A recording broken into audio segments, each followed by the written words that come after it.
Prosseguindo no estudo do Apocalipse, interpretando o Apocalipse versículo por versículo, agora estudando o capítulo 11, número 11.1.1 do nosso material didático, foi-me dada uma cana.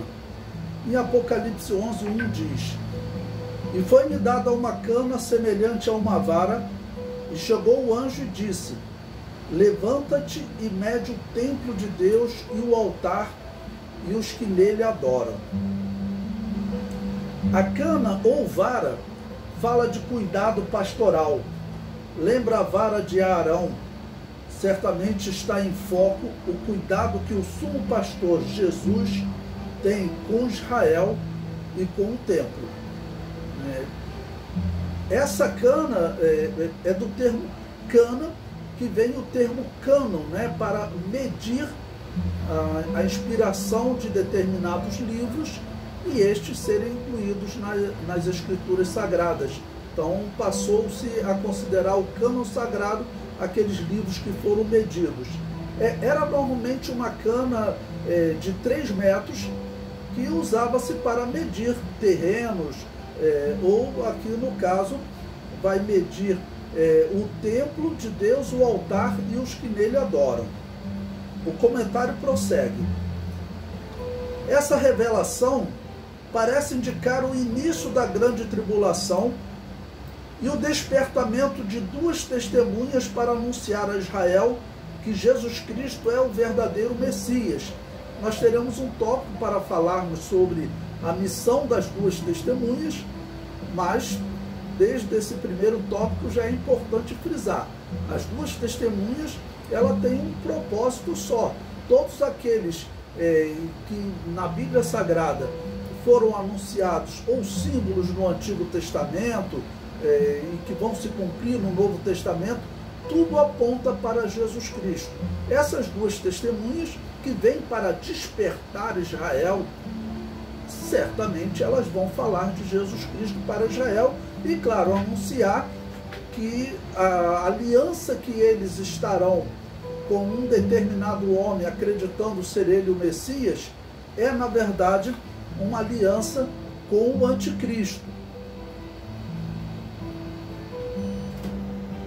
Prosseguindo o comentário, essas testemunhas também apontarão o homem que Israel manterá a aliança na grande tribulação como sendo um impostor, um enviado de Satanás para enganá-los. Certamente essas 2 testemunhas farão uso das escrituras sagradas para esclarecer Israel, Não há dúvida de que elas vão usar principalmente o Antigo Testamento, que para Israel representa a Tanakh. Eles chamam de Tanakh o que nós chamamos de Antigo Testamento. Então eles vão fazer uso das profecias do Antigo Testamento para evidenciar que Jesus Cristo é o Messias. Nós já falamos aqui em alguns pontos e vamos repetir. Temos profecias importantes, como a profecia das 70 semanas de Daniel, que apontava a morte do Messias, ocorrendo ali próximo do ano 27, 28 ou 29 da era cristã, calculando a partir da data da fundação de Roma. A partir da data da autorização para reconstruir Jerusalém. E também a profecia de Ageu, que dizia que o Messias ele chegaria naquele segundo templo, no templo de Zorobabel. Aquele templo foi destruído, então o Messias ele tem que ter vindo já, tá ok? Bom, mudar os rabinos e a interpretação que eles têm das escrituras hoje é algo muito difícil. Os rabinos, eles estão convictos de que o Messias não veio e eles estão aguardando esse Messias. Ou seja, o mundo está sendo preparado mesmo, inclusive os judeus sendo preparados para ser enganado pelo anticristo. O comentário prossegue. O profeta Ezequiel foi revelado sobre os últimos dias de Israel. No capítulo 37, ele anunciou que Israel se uniria como ossos secos, e depois surgiria nervo, carne e pele, e em um momento final o Espírito entraria no corpo, representando a ressurreição espiritual da nação de Israel. Desse cumprimento aqui, nós acreditamos que já se cumpriu, eles já se uniram, os ossos já se uniram, já se juntaram, já surgiu nervo, carne e pele, só falta o Espírito, Espírito com letra minúscula mesmo, falando de um homem que ressuscita, em que o seu corpo é recuperado, mas ele não tem a parte espiritual, claro, se tratando do Espírito e da alma. Isso no capítulo 37. Nos capítulos 38 e 39, o profeta foi revelado sobre a luta contra Gog, que simboliza os inimigos de Israel. Então veja a ordem interessante que o profeta Ezequiel coloca. Ele vê primeiramente Israel se recuperar, inclusive o Espírito entrar no corpo. Isso está acontecendo dentro da grande tribulação. Nesse ponto do Apocalipse que nós estamos estudando, tudo indica que é a metade da grande tribulação. Então, essa parte já se cumpriu. Israel já está unido e o Espírito já está entrando no corpo, ou seja, eles estão voltando a ter vida espiritual. Quando isso se cumprir, o anticristo vai então fazer a invasão, que aqui é chamado também de Gog. Gog, esse termo significa monte. Ele representa os inimigos de Israel. E aparece em mais de um momento na profecia bíblica. Então vimos o capítulo 37, a restauração espiritual de Israel. 38 e 39, a batalha contra Gog. No capítulo 40 a 44, é revelado sobre a restauração do templo. E o profeta vê um homem medindo o templo, ok? Vamos ler esse texto de Ezequiel, capítulo 40, versículos 3 a 5. E havendo-me levado ali, eis que um homem cuja aparência era como a aparência do cobre, tendo um cordel de linho na mão e uma cana de medir, estava em pé na porta. Então, o que João vê no Apocalipse tem um paralelo interessante aqui com Ezequiel na sua profecia, caso aqui no capítulo 40. O versículo 4. E disse-lhe o homem: filho do homem, vê com os teus olhos e ouve com os teus ouvidos, e põe no teu coração tudo quanto eu te fizer ver, porque para tu mostrar foste tu aqui trazido. Anuncia, pois, à casa de Israel tudo quanto tu vires. E havia um muro fora da casa em redor, e na mão do homem uma cana de medir de 6 côvados, de um côvado e 4 dedos cada um. E ele mediu a largura do edifício, uma cana, e a altura, uma cana.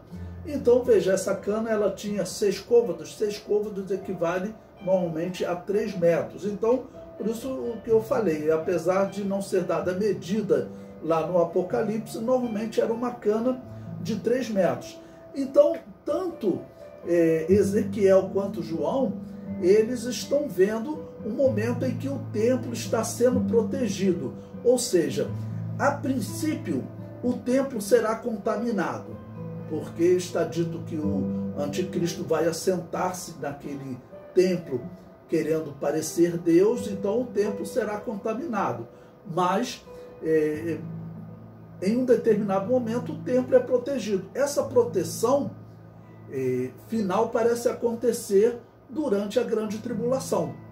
Provavelmente, na segunda parte da grande tribulação, já é o momento em que o anticristo não vai ter esse acesso ao templo, ao lugar santo e até ao santo dos santos. Tudo indica que ele se assentará no templo de Deus, indica no lugar santo dos santos, que é o local da presença de Deus. A arca do concerto simbolizava a presença de Deus. Então, quando o sumo sacerdote ia levar o sangue, né, do animal no dia da expiação, ele ia até sobre o propiciatório, que era a tampa da arca, levar o pedido de perdão pelo povo. Ali a nuvem descia, ou seja, Deus estava naquele local.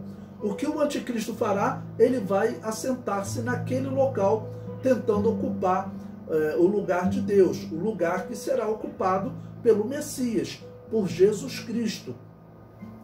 O que Satanás não conseguiu fazer no céu, ele vai tentar ou vai fazer aqui na terra, sendo que os israelitas, ao que tudo indica, vão rejeitar a adoração a esse homem e as atitudes que ele terá nesse momento, querendo ser adorado, ser recebido como Deus, né?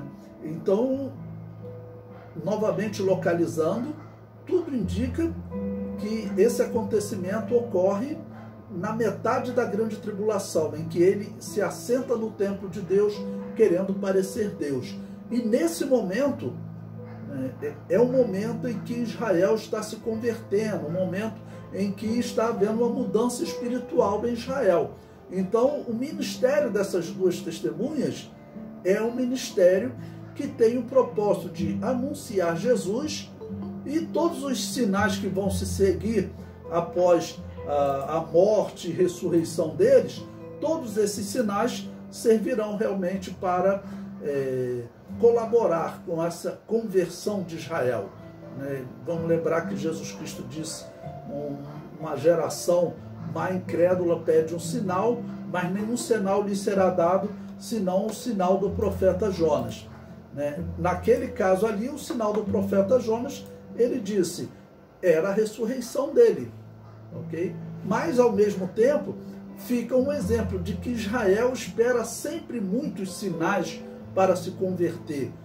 É interessante que o povo de Deus, o povo da promessa, sejam pessoas que sempre peçam tantos sinais. Nós temos exemplo de heróis da fé na Bíblia, como Gideão, e nós vemos ele pedindo sinal a Deus diversas vezes, diversas confirmações. Então, por isso também, durante a grande tribulação, nós veremos agora, no estudo dessas duas testemunhas, que Deus enviará muitos sinais aos olhos de todos.